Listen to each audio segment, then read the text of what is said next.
मित्रों, हमारी भारत भूमि सदैव से संतों, साधकों और महान पुरुषों की भूमि रही है। यहाँ के संत, मुनि, ज्ञानी जन, सच्चे भक्त भगवान को भी अपने भाव में ऐसा बांध लेते हैं, अपने प्रेम में ऐसा बांध लेते हैं कि भगवान को भी धरती पर आना पड़ता है। दोस्तों, एक ऐसे ही दक्षिण भारत के महान संत थे जिनका नाम था दासी मैया। उनका पूरा समय भगवान की भक्ति में, ईश्वर जप नाम में बीतता।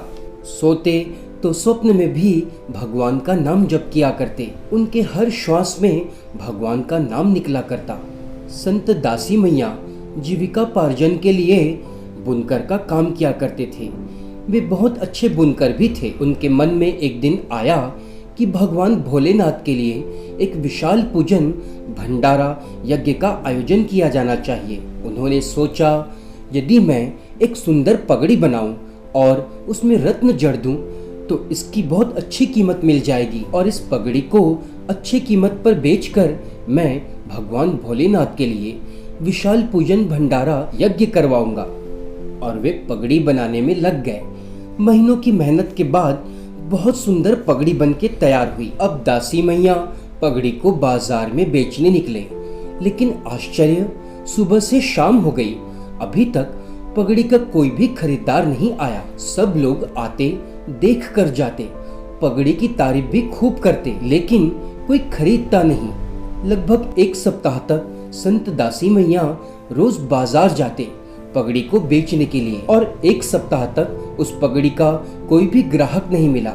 अब संत दासी मैया निराश होकर सोचने लगे कि पगड़ी नहीं बिक पाई तो शिव पूजन नहीं हो पाएगा, और मन ही मन भगवान से क्षमा मांगने लगे। बाजार से लौटते वक्त उन्हें एक वृद्ध दिखाई दिया। वृद्ध ठंड से कांप रहा था। उसने संत दासी मैया से इस पगड़ी की मांग की कि ठंड भगाने के लिए वो पगड़ी दे दें। संत ने सोचा, पगड़ी नहीं बिक पाई तो क्या हुआ, कम से कम इस वृद्ध आदमी के काम तो आ जाएगी। जैसे ही संत ने वह पगड़ी उस वृद्ध आदमी को दी, वृद्ध आदमी ने उसके 3 टुकड़े कर दिए। एक टुकड़ा सिर पर, एक टुकड़ा सीने पर और एक टुकड़ा कमर पर उसने बांध लिया। संत दासी मैया ने मन ही मन प्रभु से कहा, प्रभु, यदि आपकी ऐसी ही इच्छा है तो यही सही। अब उस वृद्ध ने संत दासी मैया से कहा, मुझे कुछ खिला दो, बहुत भूख लगी है। इस पर संत ने कहा, मेरे पास अभी कुछ नहीं है, आप मेरे घर चलिए, मैं वहाँ खिला दूंगा। जब दोनों घर पर आए तो पता चला कि राशन सिर्फ एक व्यक्ति के लिए ही बचा है। अब संत ने अपनी पत्नी से कहा, जो भी बचा है इनके लिए बना दो, हम एक दिन उपवास कर लेंगे। ये सुनना था कि जो वृद्ध थे वो अचानक साक्षात शिव के रूप में प्रकट हो गए। दासी मैया की भक्ति सेवा से प्रसन्न होकर शिव जी ने उन्हें वरदान मांगने को कहा। तब दासी मैया ने कहा, प्रभु, मुझे कुछ नहीं चाहिए, देना हो तो कुछ ऐसा दे दीजिए जिससे मैं गरीबों की सेवा कर पाऊं, आपके भक्तों की मदद कर पाऊं। तब शिव जी बहुत प्रसन्न हुए और प्रसन्न होकर उन्होंने एक अक्षय पात्र दिया।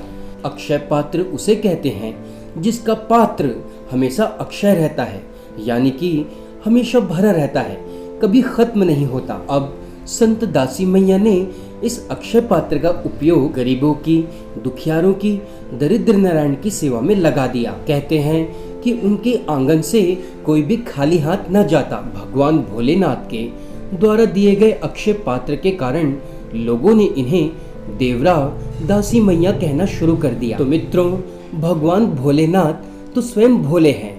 वे अपने भक्तों की सरलता और भोलापन देखते हैं। मित्रों, महान संत कहते हैं कि आप भी यदि भगवान भोलेनाथ की कृपा पाना चाहते हैं, उनका आशीर्वाद पाना चाहते हैं, तो अपने अंदर सरलता लाइए, अपने अंदर भोलापन लाइए।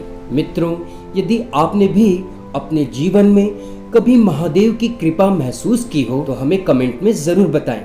कमेंट में हर हर महादेव जरूर लिखें। मिलते हैं किसी ऐसे ही महान भक्त की कहानी को लेकर। तब तक हमारे वीडियो को लाइक करें, शेयर करें, सब्सक्राइब करें। मिलते हैं अगले वीडियो में, तब तक के लिए हर हर महादेव।